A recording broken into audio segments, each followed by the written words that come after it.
simanyi oba amawulire gajja wanti sirina big management tomanyi bumanya kuba sinaba kwogera.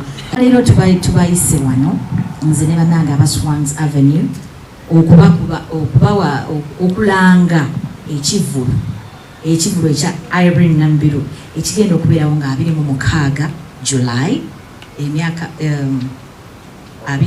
20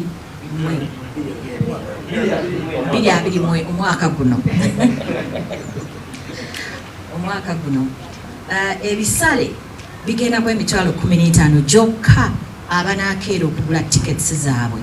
Abanaalwawo ennyo nga baagala kusasulira ku mulyango bwe banaaba nga bakyalinayo akakisa bajja kusasula emitwalo 20 ku mulyango. N'ekirala ekisinga obukulu kye tubadde tugamba kiri nti nze ninnya ku stage ssaawa 2 ez'ekiro ate nja kuyimbira obutakka wansi wa ssaawa 1.5. So nyinza okuyimba essaawa 1.5 oba okutuuka mu ssaawa 2. Onojja late oba n'osalawo ojje ku ssaawa 3 ojja kuba osubiddwa essaawa namba eya omuziki ennyimba zammwe ze mwagala ennyo oyinza okuba nga ozisubiddwa. Aba Swans Avenue nga bamanyi nga bamulabyeko shows ze ba organizing ze bakwata obudde nange kenyininyini nkwata obudde. So mujje mu time tetujja kuba na luseregenderwa abayimbi abatandika ebyo bye mwaka owedda ne bayimba ne mwebaka ne mugamba ate kati tukooyo mibya jadino tetujja kuba nabo bonna. Wayinza okubawa surprises naye temusuubira nnyo nti be mujja okusooka okulaba. Muyinza okusookera ddala okulaba nze ku stage ku ssaawa 2.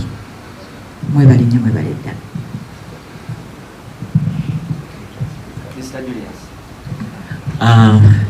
Nange nyongera okubeebaza mwena okwefiiriza okufiisayo akadde okujja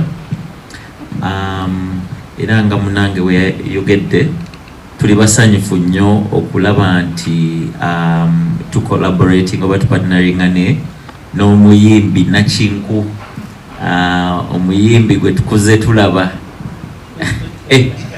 bankubye nnyo naye nga kituufu no ebyaddala I'm being very honest and very serious. Omuyimbi ono nze nkuze laba wadde siri wajjo naye so we are really excited era tuli beeteefuteefu okufuula olunaku olwo 26 July okulufuula memorable oba fenga Swans Avenue twagala nnyo okukola a memorable experience for everyone that comes through n'okwongera okujaguza oba okujaganya oba okucelebratinga abayimbi baffe ab'e Uganda. So mbasaba mujje mukuume obudde nga Iryn bwagambye tunyumirwe wamu era tweyongere okutambuza ekintu ky'omuziki gwaffe ogwa Uganda. Mwebale nnyo mwebale ddala. Mbadde neerabidde okugamba nti essanyu limbuganye ng'omwoki wagonja okuba nti nkolaganye ngenda kubanga nkola ne Swans Avenue ti nga bategeka ekivulu kubanga Nakinku mu kintu kino.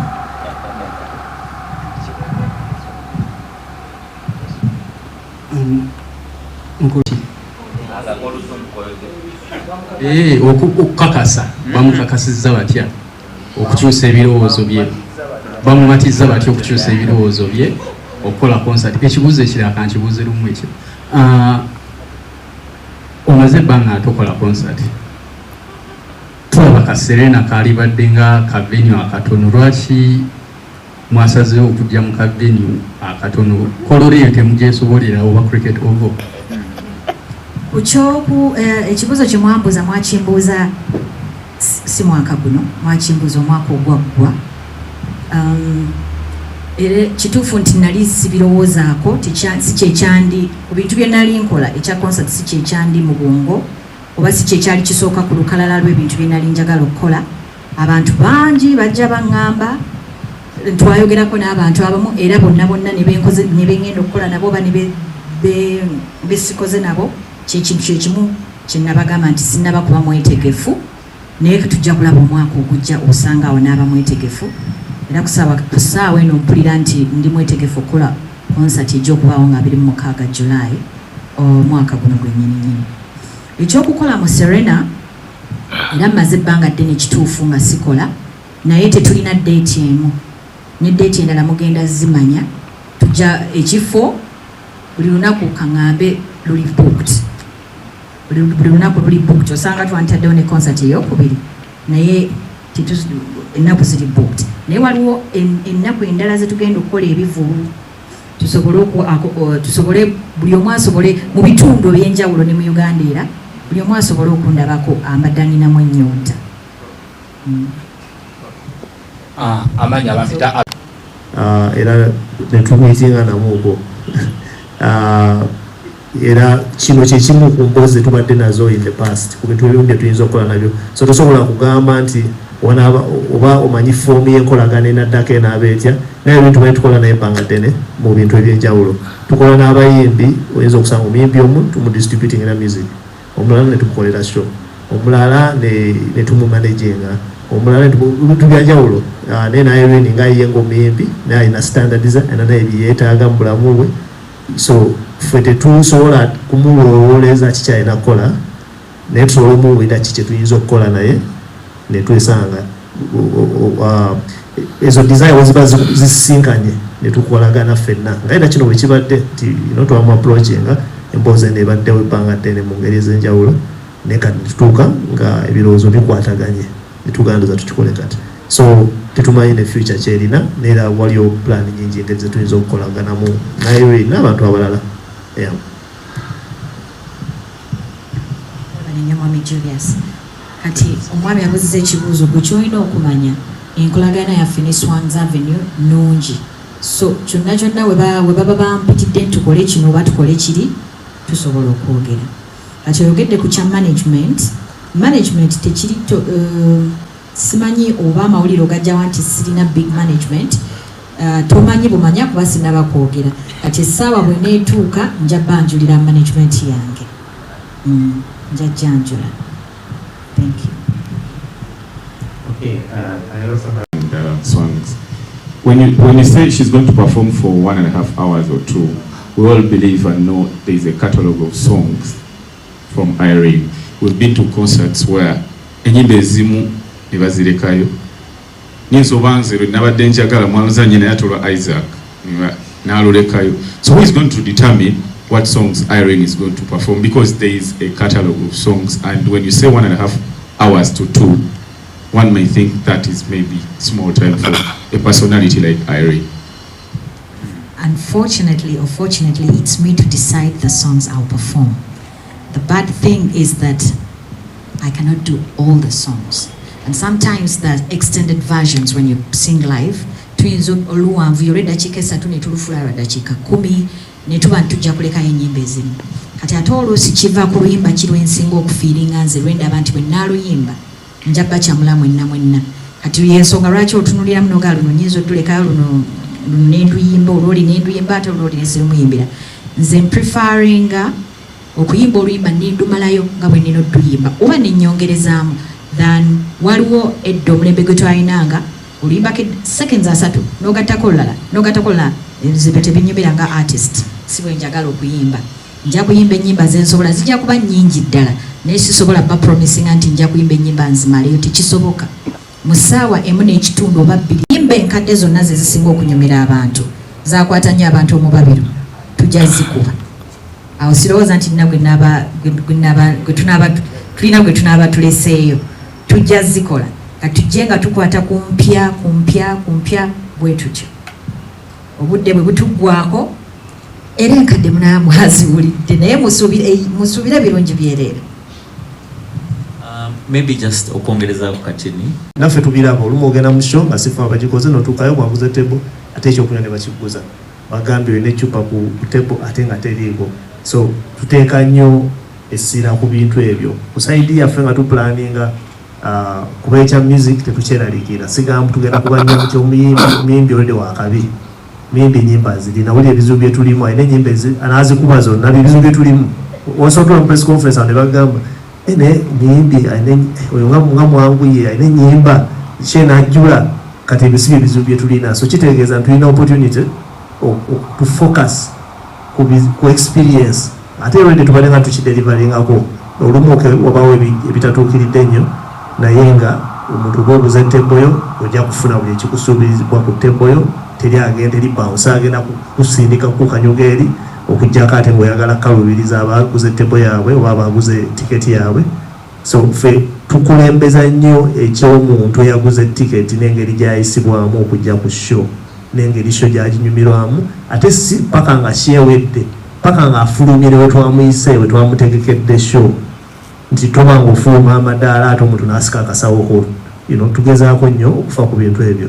So mu show ya Iryn ebyo bintu tebinda byeraliikirira mumina okujja nga maybe kyeweraliikirira nti oba akayimba kange mwekali muzagenda okuba kuba ennyimba alina nyingi kyokka kyolina okweraliikirira. So take your request. But we are very honored as Swans Avenue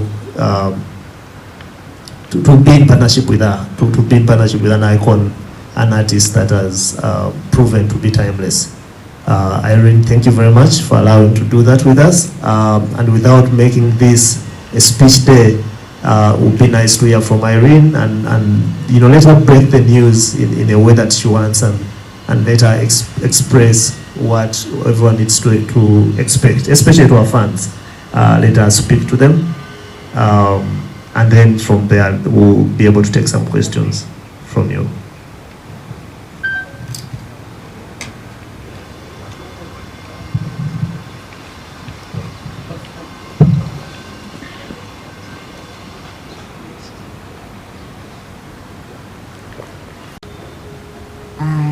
It's very good to see you. I'm very happy to see you all here today.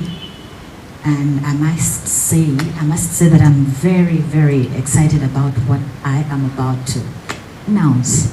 The reason I'm here today is to let you all know that after a long wait, I have finally, we've partnered with Swans Avenue. We have the dates and we have the venues, but first we have the 26th of July 2024 at Serena Hotel. So the tickets will be 150 for the early birds and then 200 at the gate. So please get your tickets now. If you want to be a part of this show, please get your tickets now. There will be other shows. So those dates will be communicated to you. And one thing that everybody must know is that I'll step on stage at exactly 8 p.m. So please come early. And thank you so much. I'll be waiting for the other questions.